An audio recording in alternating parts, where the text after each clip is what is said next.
Mesdames, Messieurs, bonsoir et bienvenue à ce journal. Au sommaire, arrivé à Libreville le jeudi 23 juillet, le président Denis Sassou Nguesso s'est entretenu avec son homologue gabonais Brice Clotaire Oligui Nguema sur des sujets d'intérêt commun. L'Assemblée nationale et le Sénat ont eu une séance plénière le 23 juillet 2026, au cours de laquelle 4 affaires ont été mises sur table concernant l'Assemblée nationale et 2 affaires adoptées pour le Sénat. En Afrique du Sud, un tribunal suspend la procédure de destitution pour le président Cyril Ramaphosa. C'est une victoire d'étape dans le cadre du scandale. Mesdames, Messieurs, c'était là les titres de ce journal.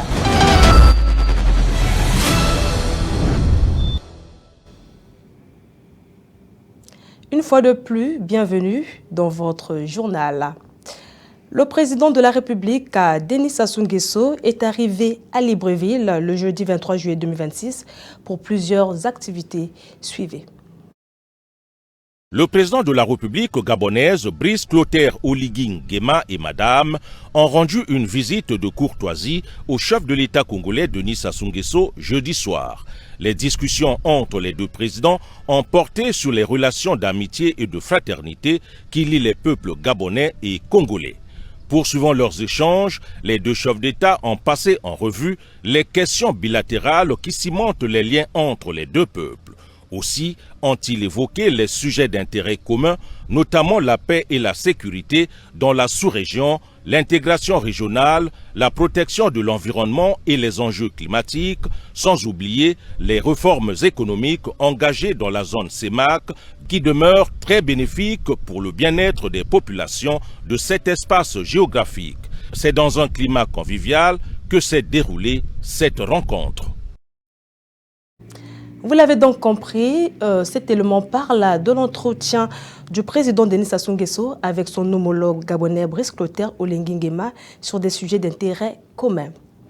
Revenons donc à ce sujet. Le président de la République, Denis Sassou Nguesso, était arrivé à Libreville le jeudi 23 juillet 2026 pour plusieurs activités. Le président de la République est arrivé à Libreville ce jeudi 23 juillet. Reçu au bas de la passerelle par Barreau Chambrier, le vice-président de la République gabonaise, le chef de l'État a eu droit aux honneurs militaires à l'aéroport international Léomba, une réception couronnée par l'exécution de la Congolaise et de la Concorde, les hymnes nationaux du Congo et du Gabon.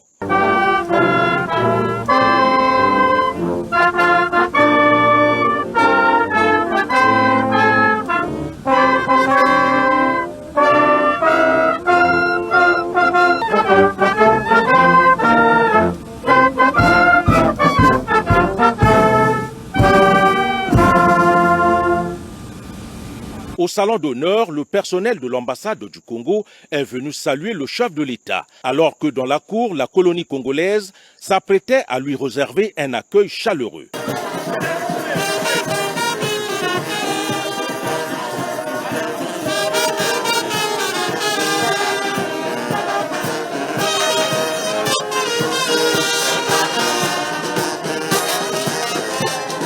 Dans la capitale gabonaise, le président de la République, Denis Sassou Nguesso, va assister ce vendredi 24 juillet à la cérémonie civile du mariage de son petit-fils, Omar Denis Junior Bongo Ndimba, avec Julia Otombongo. Ce mariage civil de Junior et Julia fait suite à leur union coutumière célébrée le 28 août 2025 à Olombo. À Libreville, ce mariage s'accompagne d'un élan de solidarité nationale, véritable action sociale combinant consultation médicale gratuite, dons de forage d'eau potable, distribution de kits alimentaires et festival culturel. Place au Parlement. Les députés se sont réunis en séance plénière le 23 juillet 2026 sous l'autorité de Léon Alfred Opimba, premier vice-président de l'Assemblée nationale. Sur leur table d'examen, 4 affaires, entre autres, le projet de loi des finances rectificatives pour l'année 2026. Un reportage de Petra Elibi. Présenté par la Commission économie et finances de l'Assemblée nationale et défendu par le ministre des Finances Christian Yoka, le projet de loi des finances rectificative pour l'année 2026 a été élaboré dans un contexte environnemental caractérisé par l'évolution de plusieurs paramètres économiques internationaux et nationaux, notamment l'augmentation des cours de pétrole, la poursuite de la reprise de l'activité économique, pour ne citer que cela.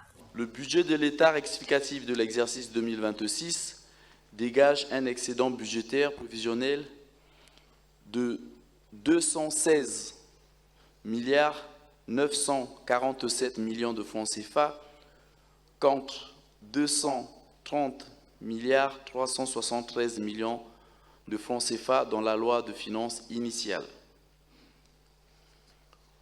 En trésorerie et en financement, les ressources sont estimées à la somme de 1595 milliards 360 millions de francs CFA contre 1240 milliards 360 millions de francs CFA dans la loi de finances initiale et en charge à la somme de 1812 milliards 307 millions de francs CFA contre 1472 milliards 732 millions de francs CFA initialement, dégageant ainsi un besoin de financement de la trésorerie de 216 milliards 947 millions de francs CFA.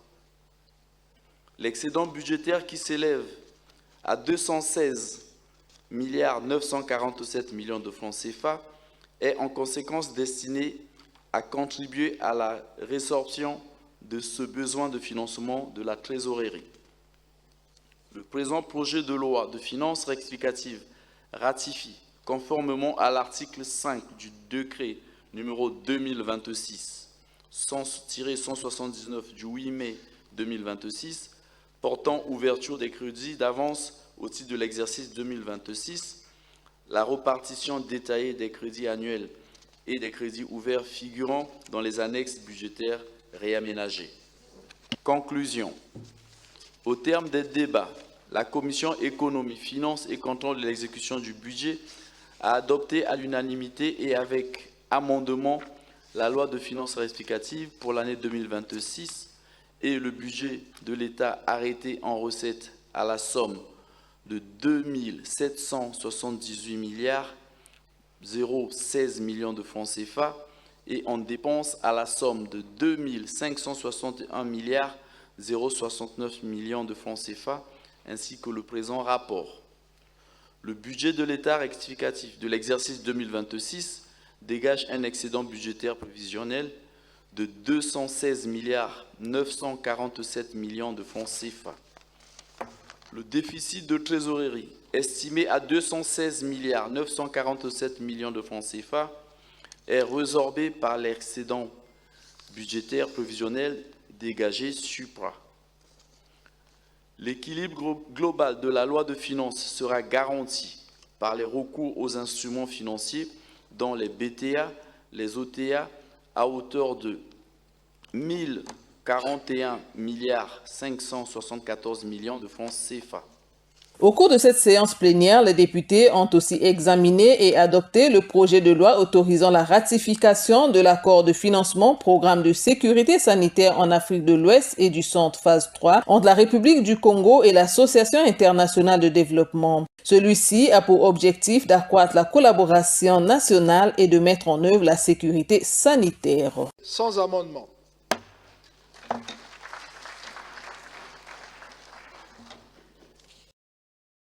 Le président du Sénat, Pierre Ngolo, a présidé le 23 juillet 2026 une séance plénière au cours de laquelle les sénateurs ont adopté 2 affaires, au nombre desquelles la loi des finances rectificative pour l'année 2026.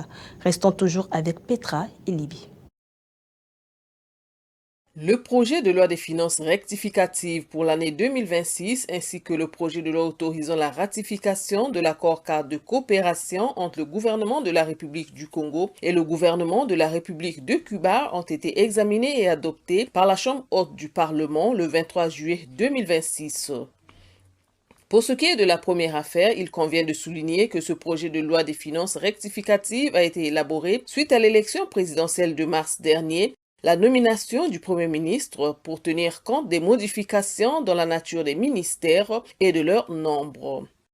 Répondant aux préoccupations des sénateurs, le ministre des Finances, Christian Yoka, qui a défendu cette affaire, a apporté quelques précisions.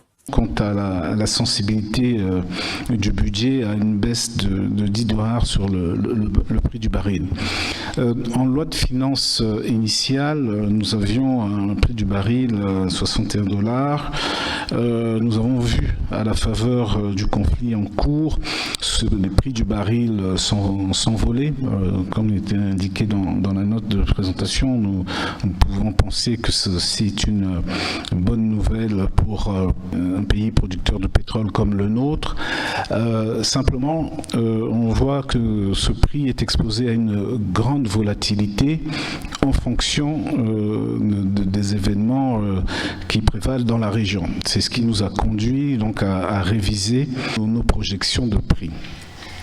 Lorsque l'on observe les prévisions, les projections du Fonds monétaire international ou celles qui sont effectuées par la profession, le prix du baril anticipé devrait osciller entre 70 et 80 dollars. Nous avons choisi de rester prudents, comme dans la loi de finances initiale, en fixant ce prix à 67 dollars le baril. Nous préférons les bonnes surprises plutôt que les mauvaises.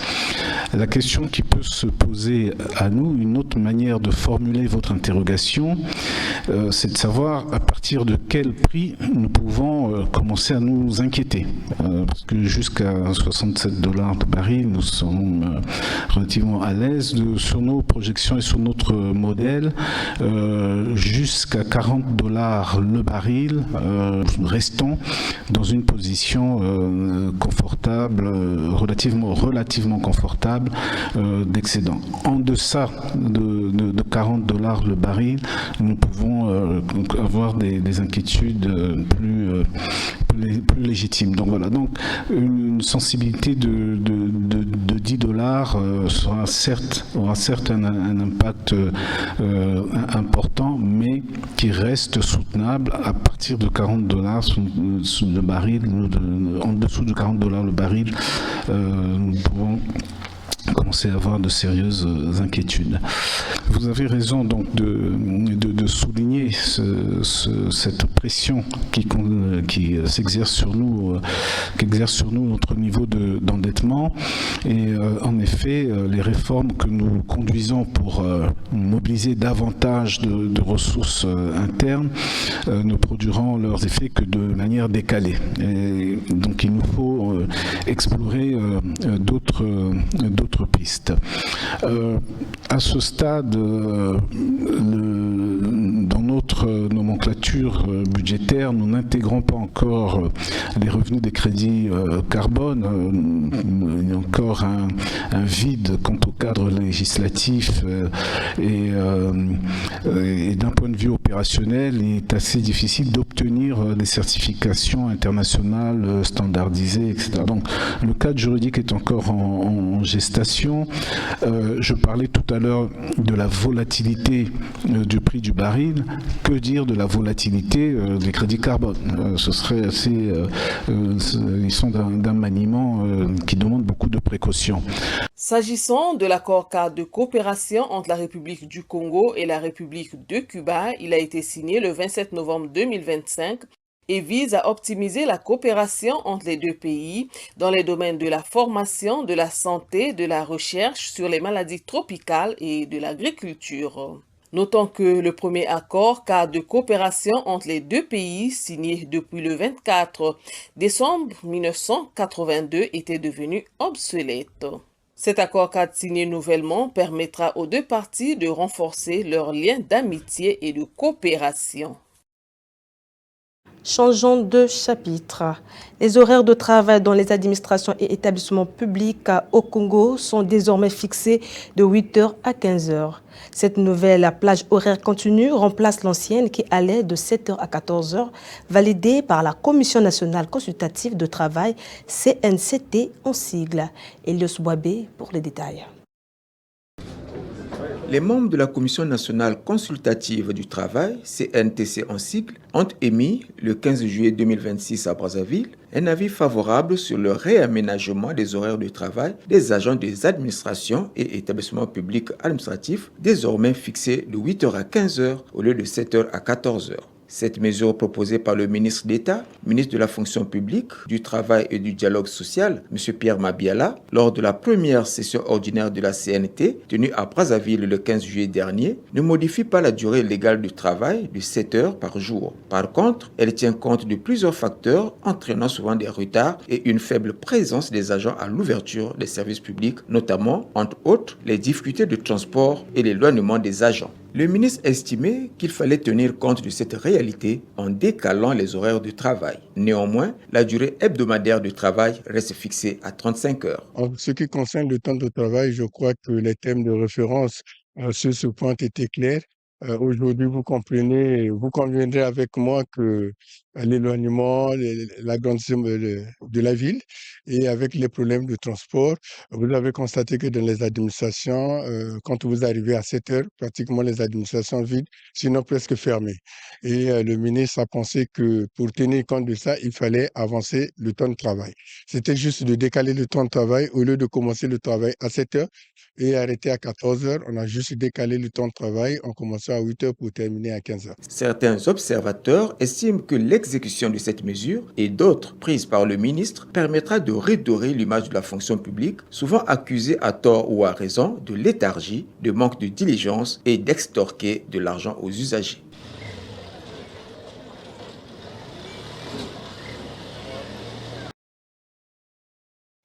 Ils ont étudié pendant plusieurs années avec l'espoir de bâtir leur avenir.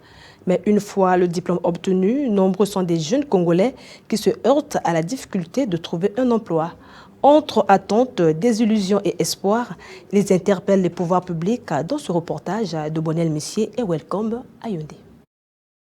Après plusieurs années d'études et de sacrifices, de nombreux jeunes diplômés congolais peinent à faire leur entrée sur le marché du travail. Malgré leurs compétences et leur volonté de contribuer au développement du pays, les offres d'emploi restent insuffisantes. Dans plusieurs quartiers de Brazzaville, certains confient leurs journées sont désormais rythmées par les recherches d'emploi, les candidatures sans réponse et une attente qui semble interminable. D'autres disent vivre grâce au soutien de leurs proches ou à des petits emplois informels, loin de leur domaine de formation. Au micro de notre rédaction, plusieurs jeunes lancent un appel au pouvoir public. Ils souhaitent la mise en place de véritables programmes d'insertion professionnelle, de stages, de formation qualifiante et de projets favorisant l'emploi et l'entrepreneuriat des jeunes.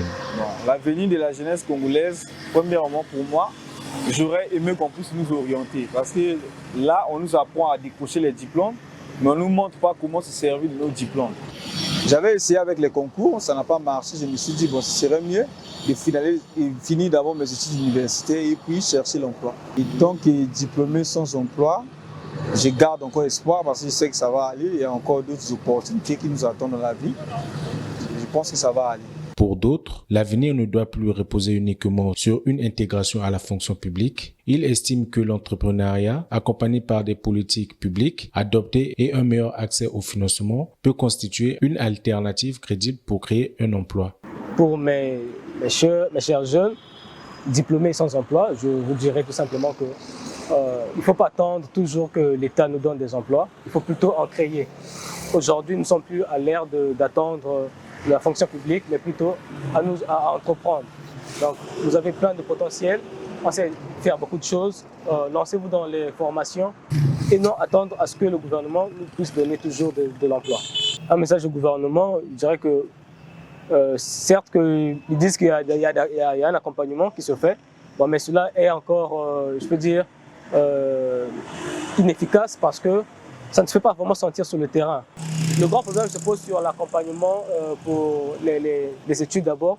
On n'a pas assez de structures de formation agréées par l'État ou soit que l'État met en place pour nous former, nous jeunes, afin d'entreprendre demain. Face à ce défi, l'engagement doit être collectif. Les jeunes sont appelés à développer leurs compétences et à cultiver l'esprit d'initiative, tandis que l'État est invité à renforcer les politiques en faveur de l'emploi des jeunes, car une jeunesse bien formée, active et insérée constitue un levier essentiel pour le développement économique et social du Congo. Pendant que certaines avenues sont en pleine rénovation, l'avenue de l'Indépendance, elle, au tronçon Fontiétier-Patra, est dans un état critique, certainement à cause des pluies de ces dernières années et du manque d'entretien.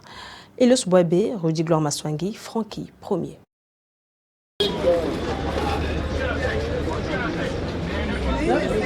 Le réseau routier de Pointe-Noire fait face à une dégradation sévère, particulièrement dans les quartiers périphériques. C'est vrai que plusieurs grandes avenues du centre-ville et de la cité urbaine vivent au rythme des travaux de réhabilitation. Celles des zones périphériques attendent leur tour, s'il faut le dire. Malheureusement, elles sont truffées de nids de poules et de trous béants. Le cas de l'avenue de l'Indépendance, entre Fontiétier et Patra, en passant par la zone des 5 chemins, en est un exemple palpable. Face à cette réalité quotidienne des routes abîmées, les usagers s'indignent. Vraiment, c'est vraiment beaucoup regrettable parce que l'état des routes, je ne peux pas dire de la route, mais l'état des routes, c'est vraiment désagréable. Nous avons beaucoup de difficultés de se déplacer parce que les automobilistes et ceux qui font le transport là nous demandent beaucoup d'argent. Ils ne font pas le trajet qu'il faut, mais il faut de moitié par moitié des demi-terrains. Donc ça nous coûte beaucoup, ça frappe sur la population. Ça frappe sur la population. Si vous avez par exemple 1000 francs pour le déplacement d'ici à la grande gare, ça ne peut pas répondre. Compte tenu de l'état des routes. Eux, ils avancent comme raison que l'état des routes, les routes ne sont plus bonnes et nos véhicules se détériorent de temps en temps. Donc il faut qu'on aménage les routes, sinon on ne peut pas. Ça c'est pendant que la saison sèche, mais comme de fois pendant la saison de pluie. C'est impraticable. Je félicite ceux qui transportent, qui donnent leurs moyens pour transporter la population. Mais c'est la population qui souffre, qui subit parce que nous dépensons beaucoup pour se déplacer. Donc l'état des routes, c'est passé là. Ça, c'est pas les routes des villes. Même au village, on n'a pas de routes comme ça. Au niveau du transport, nous avons des difficultés. Que ce soit les véhicules, que ce soit les taxis motos, pour passer vraiment, c'est des problèmes. Il y a des accidents souvent aussi. Mais pour avoir le transport, c'est difficile. Pourquoi? Parce que les véhicules ne veulent plus passer ici par rapport à l'état de la route. Nous souhaitons que la mairie de Pointe-Noire puisse arranger Fontiétier-Patra. C'est la voie principale, l'avenue de l'Indépendance. Bientôt, nous allons arriver encore à 15 août. Maintenant, regardez l'état de la route. Non, ça ne marche pas. Avec les roulements abîmés, les transmissions cassées, le transport en commun subit un coût, puisque les conducteurs n'osent pas exposer leur véhicule à ces chocs à répétition. Ils préfèrent changer d'itinéraire ou bien augmenter le coût de transport pour supporter d'éventuelles réparations liées à des pannes. Faire souffrir la population. Donc, il doit dire là pour que ma demi-terrain manisa. Anzi ma boulou dans la usana usa je dois moi l'embouler ndoka donc luda wa mindodo. Ah ouais, il s'y peut mais la moment vous là, vrai pagaille vanda. Ba il doit dire là-bas. C'est pas Pierre la police, mikanda, mais manzi imbi. Bon, manzi il dit que comme quoi de région mikan. Ba aider mettre nena manzi yi. Même si ça vient nena, ba oui tu le fils même terre jaune nzi va permettre. Les autorités qui viennent en aide pendant que nous sommes en saison sèche, même s'ils ne peuvent pas goudronner, mais qu'ils mettent au moins le bitume de, comment on appelle ça, la terre jaune, là. Qu'ils mettent au moins la terre jaune pour permettre au moins aux véhicules de circuler au moins librement et puis rapidement au moins.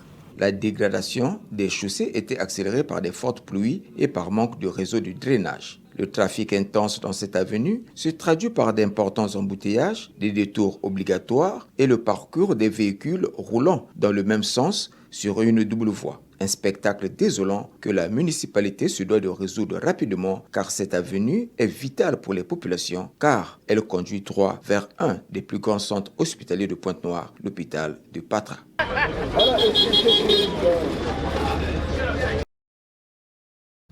Toujours à Pointe-Noire, le quartier Vungu souffre d'une pénurie récurrente d'eau en raison du manque d'installations hydriques dans certains secteurs. Pour survivre, les habitants dépendent des forages privés payants, une situation qui soulève des inquiétudes quant à l'hygiène et pèse lourdement sur le budget des ménages.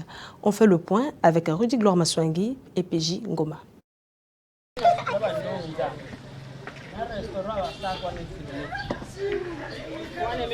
À l'image de ce qui se passe dans d'autres zones enclavées, la desserte en eau potable du réseau public est quasi inexistante dans certains ménages de Vungu.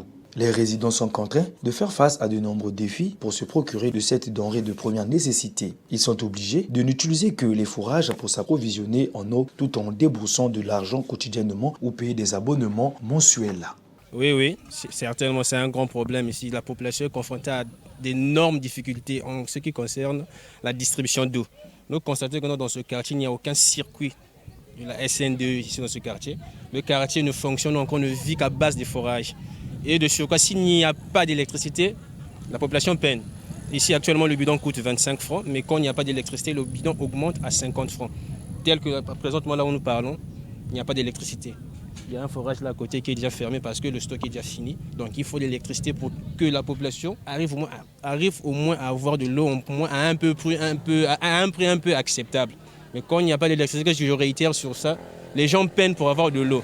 Donc on peut lancer juste un appel vibrant, soit au gouvernement, pour qu'ils viennent au moins installer le système, encore le circuit d'eau pour que ce quartier ait au moins des pompes pour ne pas être accro au forage. L'eau de certains forages, installés d'une manière anarchique ou non contrôlée, présente des risques pour la santé car elle n'est pas toujours filtrée ou bien traitée selon les normes de l'OMS. Nous avons vraiment manquement des pompes ici. Nous, pour survivre, on n'a seulement que des forages qu'on voit par-ci par-là. Et ça nous fait vraiment pitié parce que quand il y a problème de l'électricité, on ne peut pas avoir de l'eau en abondance vraiment. Donc si on pouvait nous faire entrer des pompes ici, ça fera du bien vraiment. Bon, depuis que moi je suis ici, j'ai jamais vu des autorités pour venir faire le constat même pour ça. Moi le message que je peux au moins dire est que vraiment qu'on puisse faire le nécessaire, que eux-mêmes d'abord qu'ils puissent voir et faire quand même quelque chose pour que nous aussi population qu'on puisse être de la joie.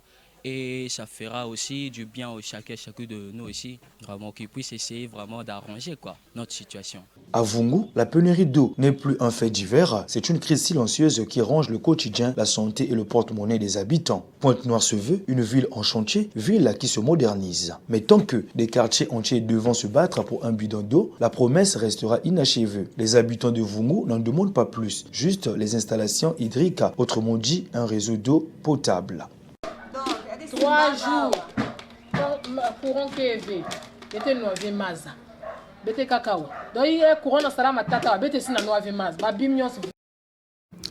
Hors de nos frontières, après une nouvelle attaque violente dans la province de l'Ituri, dans l'est de la République démocratique du Congo, des proches se sont rassemblés jeudi dans un centre de santé local pour récupérer les corps de leurs proches. Nouvelle attaque meurtrière dans l'est de la République démocratique du Congo. Des hommes armés attribués aux ADF ont pris pour cible un site d'orpaillage dans la province de l'Ituri. Venus chercher les corps de leurs proches au lendemain du drame, au centre de santé local, les familles des victimes dénoncent l'absence de réaction des forces de sécurité. Ce qui est surprenant, c'est que nous n'avons jamais entendu les FARDC tirer pour repousser ces assaillants. Ils sont peut-être moins nombreux, mais les FARDC ne les combattent pas. Des témoins affirment que plusieurs attaques du genre se sont récemment succédées dans la région. Selon les autorités locales, la majorité des victimes de la dernière en date étaient des orpailleurs artisanaux, surpris en pleine activité sur le site minier de Kikundo. Le chef de Mambembe Bela revient sur le déroulement des violences. C'est combien de kilomètres? 5. C'est à Biangou que l'ADF a commis ces meurtres. Parmi les victimes figuraient des mineurs artisanaux à la recherche d'or. Certains se trouvaient à l'intérieur des fosses minières, tandis que d'autres faisaient fonctionner des machines utilisées pour l'extraction de l'or.